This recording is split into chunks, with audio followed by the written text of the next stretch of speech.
Hi children's, ನಾನು ಇವತ್ತಿನ ವಿಡಿಯೋದಲ್ಲಿ ನಿಮಗೆ ಮುಂದೆ ಬರ್ತಕ್ಕಂಥ ಜನವರಿ 26ರ ಬಗ್ಗೆ ಒಂದು ಚಿಕ್ಕದಾದಂಥ ಭಾಷಣವನ್ನು ಮಾಡ್ತಾ ಇದ್ದೀನಿ.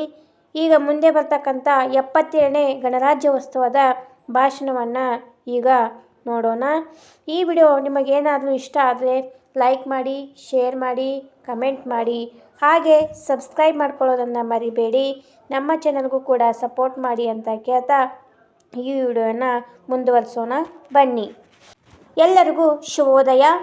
ಈ ಕಾರ್ಯಕ್ರಮದಲ್ಲಿ ಹಾಸೀನಲ್ಲಿರುವ ನನ್ನ ಗುರುವೃಂದದವರಿಗೂ ಹಾಗೂ ನನ್ನ ನೆಚ್ಚಿನ ಸಹಪಾಠಿಗಳೆಲ್ಲರಿಗೂ 77ನೇ ಗಣರಾಜ್ಯೋತ್ಸವದ ದಿನದ ಶುಭಾಶಯಗಳು. ಈ ಶುಭ ದಿನದಂದು ಗಣರಾಜ್ಯೋತ್ಸವದ ಕುರಿತು ಒಂದೆರಡು ಮಾತನಾಡಲು ನನಗೆ ಅವಕಾಶ ಸಿಕ್ಕಿದ್ದು ನನಗೆ ತುಂಬ ಸಂತೋಷವಾಗಿದೆ.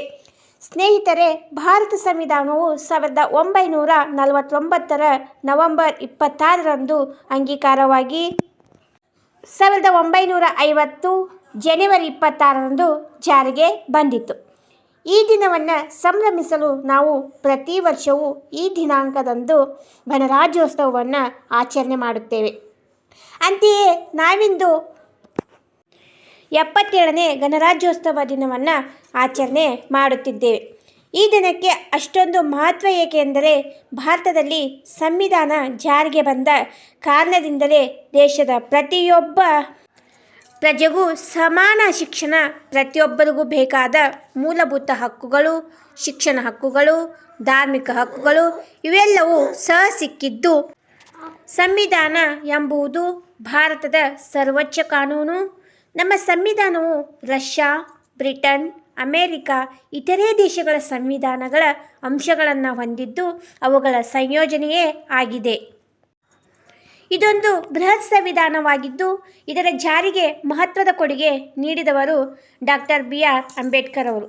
ಆದ್ದರಿಂದ ಅಂಬೇಡ್ಕರ್ ಅವರನ್ನು ಭಾರತದ ಸಂವಿಧಾನದ ಪಿತಾಮಹ ಎನ್ನಲಾಗುತ್ತದೆ.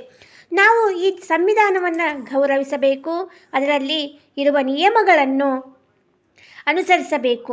ಮೂಲಭೂತ ಹಕ್ಕುಗಳಂತೆ ದೇಶದ ಪ್ರಜೆಗಳಿಗಾಗಿ ಇದರಲ್ಲಿ ನೀಡಲಾದ ಮೂಲಭೂತ ಕರ್ತವ್ಯಗಳನ್ನು ಸಹ ಪಾಲಿಸಬೇಕು. ಪ್ರತಿ ವರ್ಷವೂ ಸಹ ಈ ದಿನವನ್ನು ಆಚರಿಸಿ ಧ್ವಜಾರೋಹಣ ಮಾಡಿ ಗೌರವವನ್ನು ಸಲ್ಲಿಸಬೇಕು. ಸ್ವಾತಂತ್ರ್ಯ, ಸಮಾನತೆ, ಸಹೋದರತ್ವ, ಏಕತೆ, ಭ್ರಾತೃತ್ವ ನಮ್ಮ ಸಂವಿಧಾನದಲ್ಲಿ ಇರುವ 5 ಪ್ರಮುಖ ಮೌಲ್ಯಗಳಾಗಿವೆ. ಈ ರಾಷ್ಟ್ರೀಯ ಹಬ್ಬವು ದೇಶದ ಏಕತೆ ಮತ್ತು ಹೆಮ್ಮೆಯನ್ನು ಕಾಪಾಡಿಕೊಳ್ಳಲು ನಮಗೆಲ್ಲರಿಗೂ ಅವಕಾಶವನ್ನು ನೀಡುತ್ತದೆ.